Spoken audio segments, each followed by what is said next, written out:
Welcome back. आप देख रहे हैं आवाज एंटरप्रेन्योर। बात हो रही है शेयर इकोनॉमी की और खास तौर से हम बात कर रहे हैं को लिविंग और को वर्किंग वाले सेक्टर पर। मेरे साथ है ऑफिस के फाउंडर अमित रमनी, निखिल सिकरी जो फाउंडर और सीईओ हैं जोलो के, और साथ ही साथ हान डिजिटल के CEO Saravanan Balasundaram.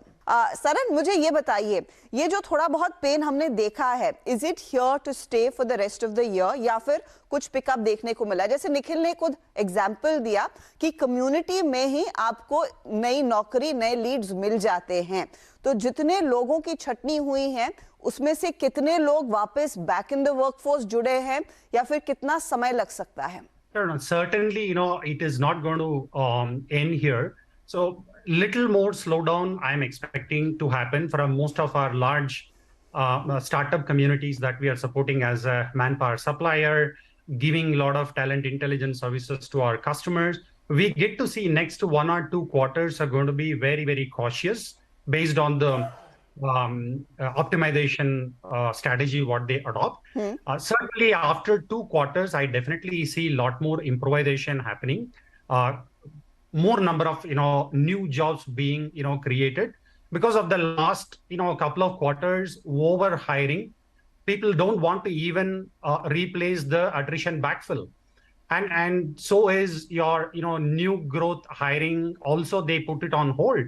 So I definitely feel it is not here to stay for a long, but for the next 2 quarters, certainly I see a bit of a slowdown, if not recession.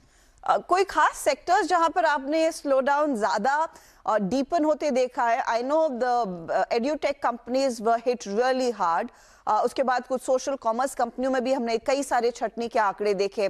Where is the pain likely to increase, sir? So as you rightly pointed, EdTech companies are the bad hit, right? So 4-digit numbers are also being cut from some of the EdTech, large companies, right? So I definitely see that, they will continue to, run it like that. But having said that, some of the peripheral, e-commerce tech industry also is undergoing similar kind of, challenges. So, but having said that, overall, these two large players, your e-commerce and, EdTech, health tech kind of, startup companies, tech roles are going to get increased in the next couple of, quarters for sure. But as I said, the next 2 quarters, certainly, this pain, I could see it. And the way how Amit pointed, I would want to compliment there, almost about 50% of our startup community, startup talent pool is going to be, based on tier 2, tier 3 locations in the next couple of years. So already, we started happening, remote scrum teams are being set up by large startup companies. So long tail of, startup companies exploit from North India, Jaipur, Ahmedabad, Indore. So we have seen quite a lot of, hiring, happening there. So I definitely see, North India, those three, tier 2 cities powering extremely high. And when it comes to South India, we have Coimbatore, Trivandrum, Cochin, coming to the party as well. And these three cities from South India and then 3 from North India, definitely going to hold a lot more remote scrum teams are being set up and then run by the local leaders from those respective startup ecosystem. और in fact not even startups, अगर आप देखें इन्फोसिस, टीसीएस जैसे बड़ी कंपनियां, the bellwethers are also hiring from these smaller towns, which says a lot. No, very true. So since the theme was kind of startup, so I was just emphasizing on startup. But certainly when you really look at the 5.1 million IT BPO, then slicing to IT 3.2 million, and then out of this 3.2 million core IT workforce, most of the large IT services companies are struggling to just cross double digit coming to office. So there some companies are definitely crossed about 10 to 15%. And the captive and the product development companies are slightly doing better off. Some of the companies cross 20%, 25%, but everyone is struggling to bring those people to work, which is the byproduct of flexibility, right? Correct. So the flexibility of those remote work locations certainly here to stay, and hence more than 70% of the technology workforces are working from their native places.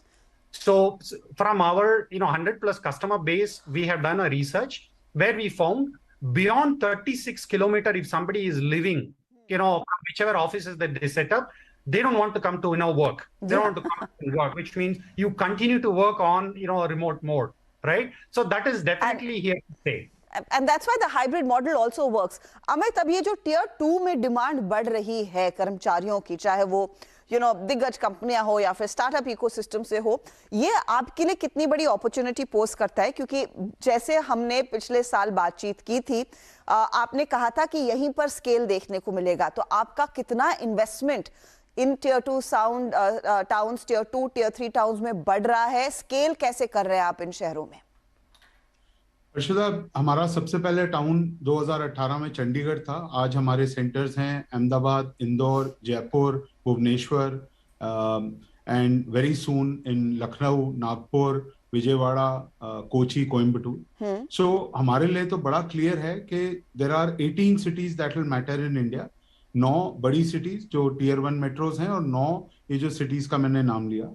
सो हमारी expansion हर city में कम से कम 4 से 6 centre बनाने की है, जो लगभग 3 से 3,500 सीटें हर सिटी में इस साल का हमारा प्लान है।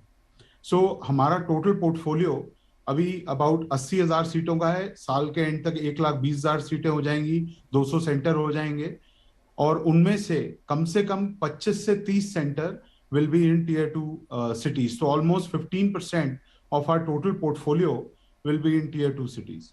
तो तगड़ा पोर्टफोलियो वहां पर स्केल होता हुआ। निखिल, जोलो के लिए स्थिति कैसी रहेगी? क्या यही आपके लिए भी बिग एरिया ऑफ एक्सपेंशन रहेगा, स्केल रहेगा? हमारे लिए को लिविंग में हम इतना टियर 2 में अभी अपॉर्चुनिटी नहीं देख रहे हैं, क्योंकि ये को लिविंग अर्बन माइग्रेशन का बेसिकली एक दूसरा पहलू है। तो जो टियर 2 में अभी लोग जा रहे हैं, ज़्यादातर वो उन टियर 2 सिटीज़ के आसपास ही रहने वाले लोग हैं या टियर 2 सिटी में ही रहने वाले लोग हैं। तो जब उन टियर 2 सिटीज़ में बाहर से माइग्रेशन शुरू होगा तो हमारे लिए एक अपॉर्चुनिटी क्रिएट होगा और तब हम उसको टैप करेंगे, जो अभी से 2 साल दूर है। पर हमारे लिए स्टूडेंट हाउसिंग में टियर 2 में बहुत अच्छी अपॉर्चुनिटी ऑलरेडी निकल के आ रही है। हम टियर 3, टियर 4 सिटीज़ में भी प्रेजेंट हैं, त्रिची, करूर, कोयम्बटूर, नामाकल, कुछ ऐसे सिटीज़ हैं जो बहुत बड़े भी नहीं होंगे। तो स्टूडेंट हाउसिंग जहाँ पे बड़े बड़े कॉलेजेस और कैंपसेस हैं, वो टियर 2, 3, 4 सब जगह एक अपॉर्चुनिटी है जो हम ऑलरेडी टैप कर रहे हैं। पर जो को लिविंग का ट्रेंड है वो हमारे लिए भी 1 से 2 साल दूर है। अच्छा, को लिविंग के लिए फिर आपके स्केल के क्या प्लान रहेंगे? क्योंकि स्टूडेंट लिविंग में आपने वो टियर 2 छोटे शहरों में एक मौका ढूंढा है, लेकिन को लिविंग को बढ़ाने के लिए क्या करेंगे? जैसे कि आपने बैंगलोर, दिल्ली वाले मार्केट्स में एक अच्छा खासा अपना मार्केट कैप्चर कर लिया, लेकिन बॉम्बे जैसे मार्केट्स में परेशानी होती है क्योंकि रियल एस्टेट कॉस्ट ज्यादा बढ़ता है।